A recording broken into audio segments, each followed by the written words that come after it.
Hi, my name is Dr. Peter Gabor, and I teach artificial intelligence here at TJ. I'm answering TJ's most asked questions about Dr. Gabor. Is Dr. Gabor naturally bald? Back in New York City when I was living there, one fine day I decided I was going to shave off all my hair on the top, and that's what I did, and I've kept this ever since, my natural hair proclivity notwithstanding. Is Dr. Gabor retiring this year? I do not know why such a question would be so popular, but I have no plans to retire at this time. Is Dr. Gabor a good dancer? I think we all know the answer to that question is a resounding yes. In fact, I performed under Andre Rieu, who is a famous musician, and I imagine that most of you don't know this, but your parents, many of them will, and I toured with him in Australia. He played and conducted on the violin, and I danced up in a castle doing the Viennese waltz. Is Dr. Gabor going to give me an A? Sadly, the answer to this question is no for many students, but for more than those students, the answer is yes. Did Dr. Gabor go to MIT? The answer to that is yes. I got a triple major from MIT, and they don't give those out anymore. Did Dr. Gabor live in Europe? Yes. And I lived in Budapest, I lived in Vienna, and when I came from Europe to here, I got off the plane, and after a few weeks, I wound up moving to Vienna, Virginia. Did Dr. Gabor run for president? I'm not sure where this question came from either. The answer is no. Did Dr. Gabor drive around the world in 80 days? No. Dr. Gabor drove around the world in 180 days by car. I'm probably the only person in the world that has driven the same car around the world twice, except for shipping it across the Atlantic and Pacific Oceans.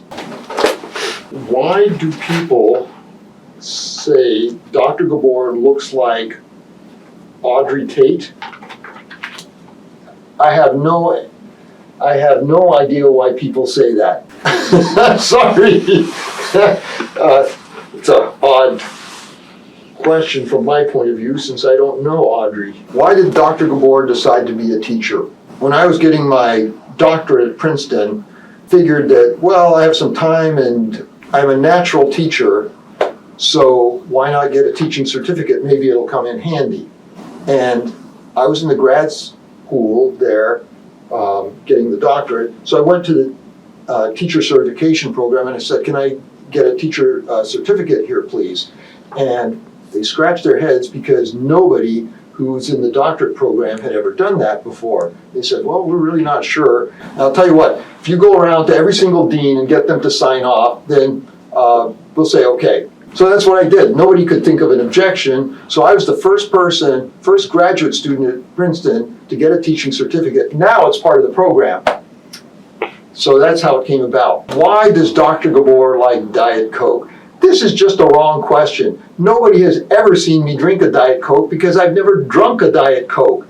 I'm a Coke connoisseur. I was one of those people, you might not remember this, but one of the greatest marketing debacles in history was when they made New Coke, and because they thought that Pepsi was doing too well, so they changed the formula a little bit. And then when it came out, everybody was up in arms about the New Coke and how the culture said they demanded the old Coke, and then they gave some of these people a taste test and they couldn't tell the difference. I could tell the difference.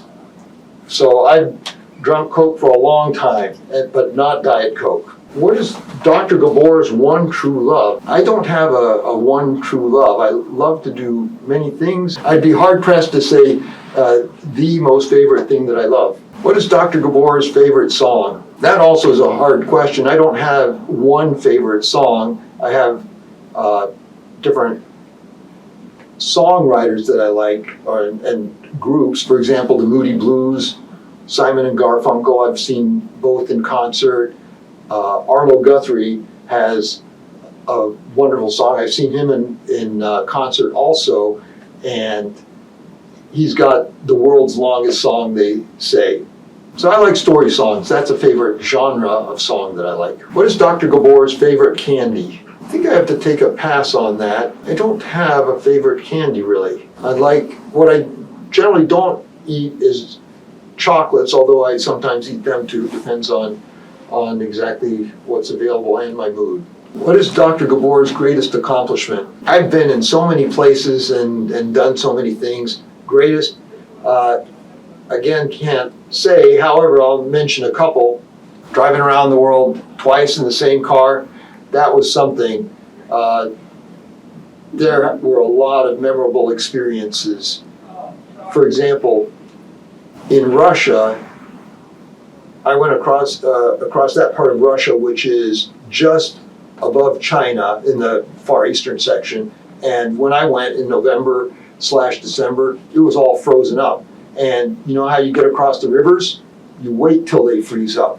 And that's all well and good, but sometimes the factories upstream let warm water in, and then you can see cars break through. And I literally saw that when I still had to go. And I'll tell you, there were some awfully dicey moments in there. And another accomplishment that I'm particularly pleased with is I've wanted to climb the Matterhorn for a long time. And one day, the Matterhorn has really bad weather much of the time. What happens is it might start off in good weather, but at 1 o'clock, there's a cloud that settles onto the top of the Matterhorn, and it just stays there for the rest of the day. So if you're going to climb the Matterhorn, you have to go early and you have to get down early. And one day I went, and on my 4th attempt, I got perfect weather. Unfortunately, there was a mountain cave-in on the route that I chose, and they told me the mountain was closed. It turned out that half of it, the Italian side, was closed. So I went around to the other side, the Swiss side, and climbed it from there. It was the most wonderful thing. I got up onto the top, and I'm in a sweater up there, and that's the picture that I sometimes have with my classes.